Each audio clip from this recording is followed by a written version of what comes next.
बिस्मिल्लाहिर्रहमानिर्रहीम अस्सलाम वालेकुम डियर स्टूडेंट। आज हम डी काम पार्ट 2 की जो फाइनेंशियल अकाउंटिंग की बुक है गुल अमीर मलिक साहब की, उसका जो चैप्टर नंबर 1 है उसकी एक्सरसाइज नंबर 10 आज हम करने जा रहे हैं।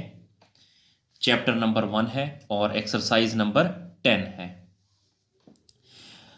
Noufal and company has the following information on 31 December 2013।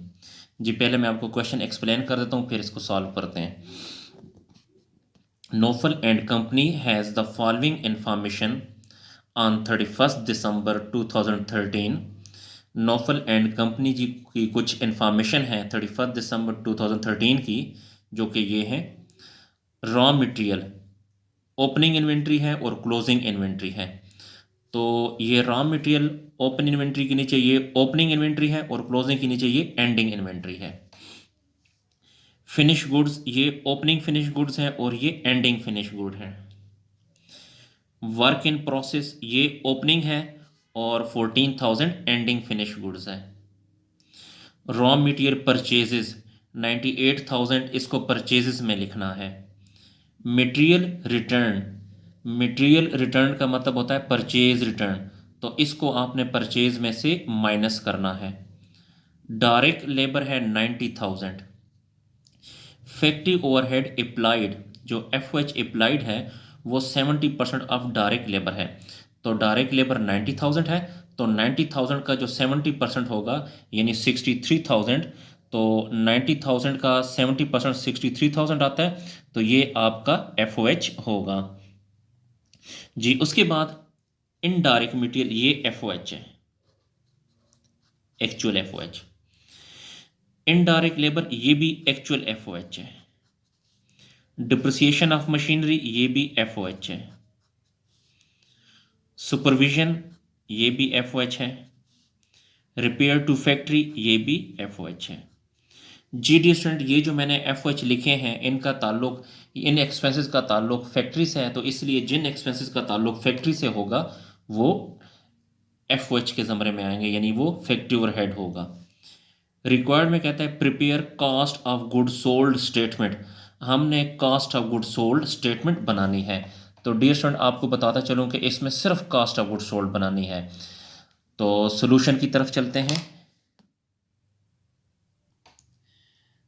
जी। तो सोल्यूशन ये नंबर एक्सरसाइज नंबर 10 है। ऊपर आपने कंपनी का नाम लिखना है, नोफल एंड कंपनी। हम बना रहे हैं cost of good sold statement, और यहाँ पे फॉर द ईयर एंडेड यहाँ पे डेट आप लोग खुद लिख लें। तो सबसे पहले हम ओपनिंग इन्वेंट्री लिखेंगे।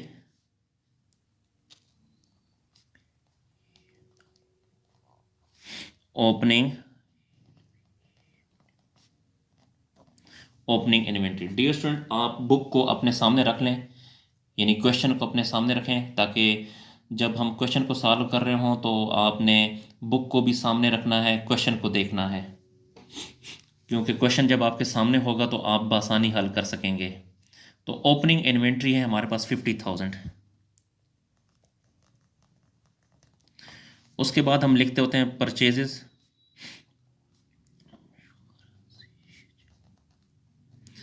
परचेजेस हमारे पास है 98,000।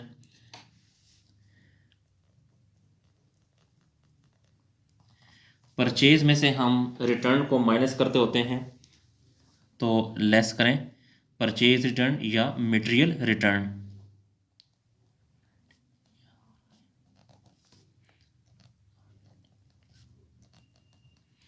मटेरियल रिटर्न है 6,000, तो ये 6,000। 98,000 में से 6,000 को अगर आप माइनस करें तो ये आ जाएगा 92,000।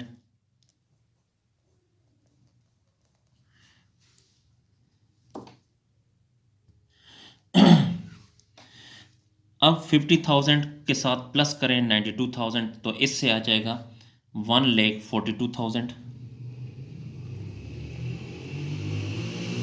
इस 1,42,000 को आपने कहना है cost of material available for use. Cost of material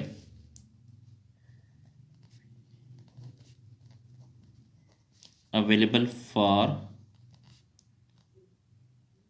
use. फिर इससे आप माइनस करते हैं एंडिंग इन्वेंट्री, लेस करें एंडिंग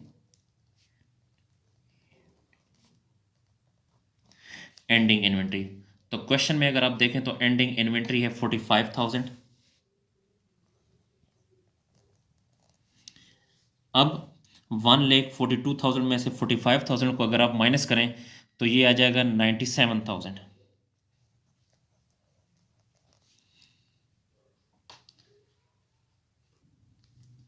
जी 97,000।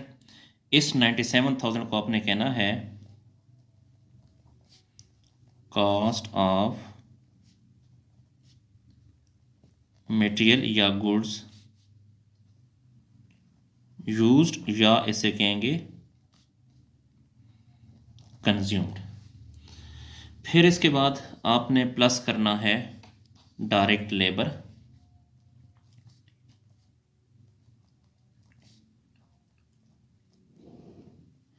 क्वेश्चन में अगर आप देखें बुक में तो डायरेक्ट लेबर की जो अमाउंट है वो 90,000 है, और फिर प्लस करेंगे FOH,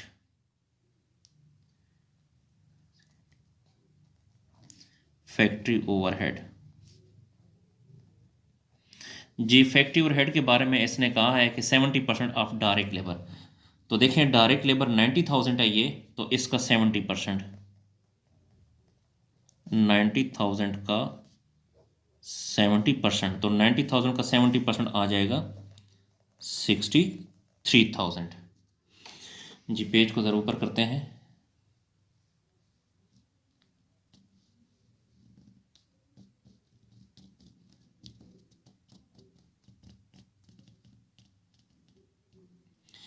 जी अब इसका टोटल करें। जी तो इनको प्लस करें, 97,000 प्लस 90,000 प्लस 63,000, इन तीनों को प्लस करने से आएगा 2,50,000। तो यहाँ पे लिखें 2,50,000। इस 2,50,000 को आपने कहना है total factory cost, total factory cost, या इसे आप टोटल मैन्युफैक्चरिंग कॉस्ट भी कह सकते हैं। फिर इसके साथ आपने प्लस करना है ओपनिंग वर्क इन प्रोसेस,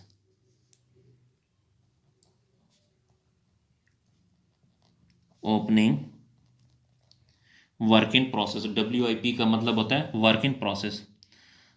तो ओपनिंग वर्क इन प्रोसेस है 16,000, तो 2,50,000 प्लस 16,000 ये आ जाएगा 2,66,000। इसे आपने कहना है cost of goods available for use, available for manufacturing, cost of goods available for manufacturing,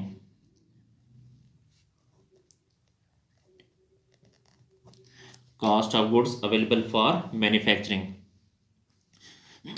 फिर इससे आपने लेस करना है वर्क इन प्रोसेस एंडिंग, या एंडिंग वर्क इन प्रोसेस। आप वर्क इन प्रोसेस पहले लिखते हैं या एंडिंग वर्क इन प्रोसेस लिखते हैं, जो मर्जी आपकी। तो वर्क इन प्रोसेस एंडिंग जो है वो है 14,000।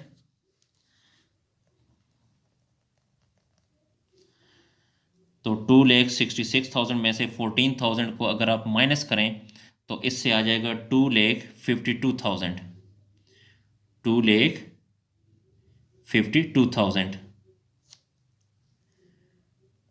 2,52,000,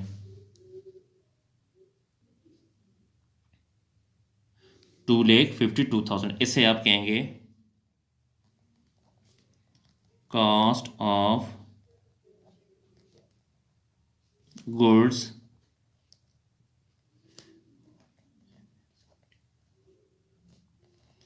cast of goods manufactured. Page को मज़ीद थोड़ा सा ऊपर कर लेते हैं।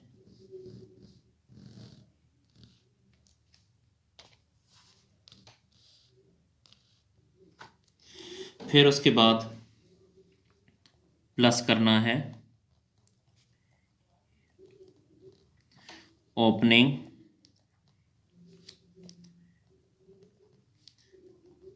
Finish goods. Opening finish goods है हमारे पास 18,000। 2,52,000 के साथ 18,000 को आप प्लस करें तो इससे आ जाएगा 2,70,000। 2,70,000। इस 2,70,000 को आपने कहना है कॉस्ट ऑफ गुड्स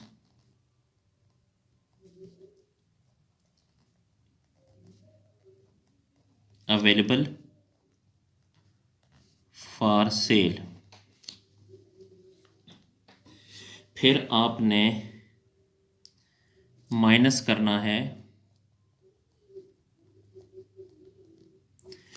एंडिंग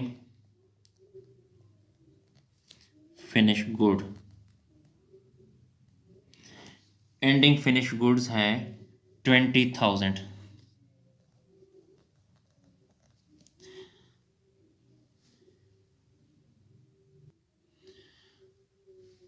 $2,70,000 में से 20,000 को अगर आप माइनस करें तो आपके पास अमाउंट आ जाएगी 2,50,000।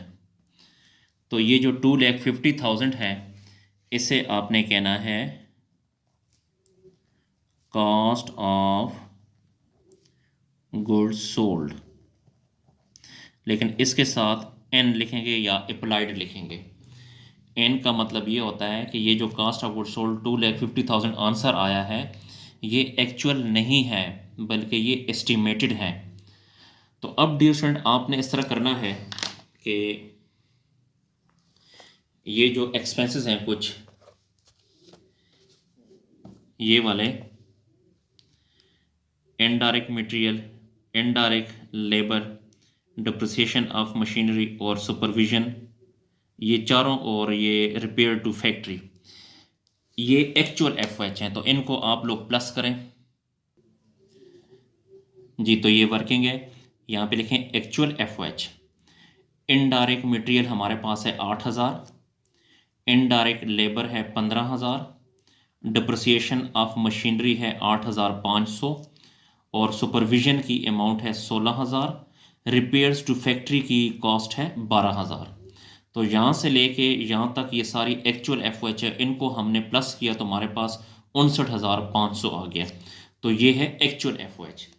लेकिन डियर स्टूडेंट हमने जो अप्लाइड एफओएच लिखी है अब वो देखते हैं।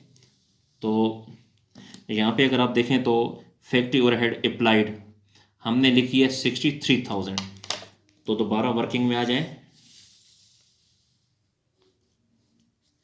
किस तरह वर्किंग करनी है आपने, यहाँ पे लिखना है अप्लाइड एफओएच 63,000 जो कि हमने ऊपर कास्ट ऑफ गुड्स सोल्ड में लिखी है, और यहाँ पे लिखेंगे एक्चुअल एफओएच, ये एक्चुअल एफओएच है 59,500। तो देखें हमें चाहिए था कि हम 59,500 लिखते क्योंकि ये एक्चुअल है, लेकिन हमने 63,000 लिखा है, ये ज़्यादा लिखा है ना। तो इन दोनों का डिफरेंस कितना है 3500 है, यानी 63,000 में से 59,500 को माइनस करें तो 3,500 आता है। तो हमें चाहिए था कि हम एक्चुअल ये फिगर लिखते, लेकिन हमने 63,000 लिख दिया है। तो हमने ज़्यादा लिख दिया है ना, ज़्यादा को क्या कहते हैं ओवर अप्लाइड। और ओवर अप्लाइड के बारे में याद रखें, ओवर अप्लाइड को हमेशा आप माइनस करते हैं। तो आपने 3500 को माइनस करना है। तो दोबारा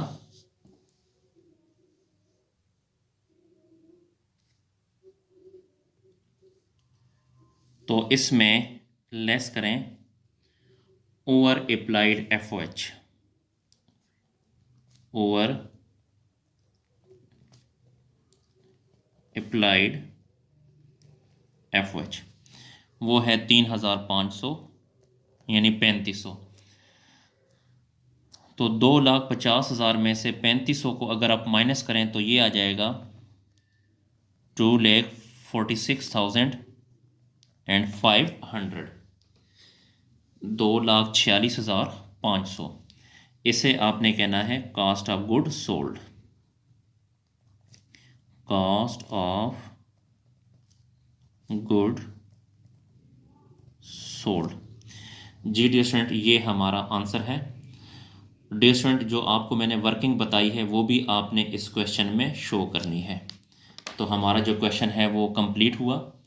डियर स्टूडेंट, अगर आपको मेरी वीडियो पसंद आ रही है तो मेरे चैनल को लाजमी सब्सक्राइब करें और लाइक करें, और कोशिश करें कि इन वीडियोस को अपने दोस्तों और स्पेशली क्लास फेलो के साथ शेयर करें ताकि वो भी इससे फ़ायदा हासिल कर सकें। इसके अलावा अगर आपको किसी पॉइंट की समझ नहीं आती तो आप कमेंट सेक्शन में जाकर मुझसे पूछ सकते हैं। शुक्रिया, अल्लाह हाफिज़।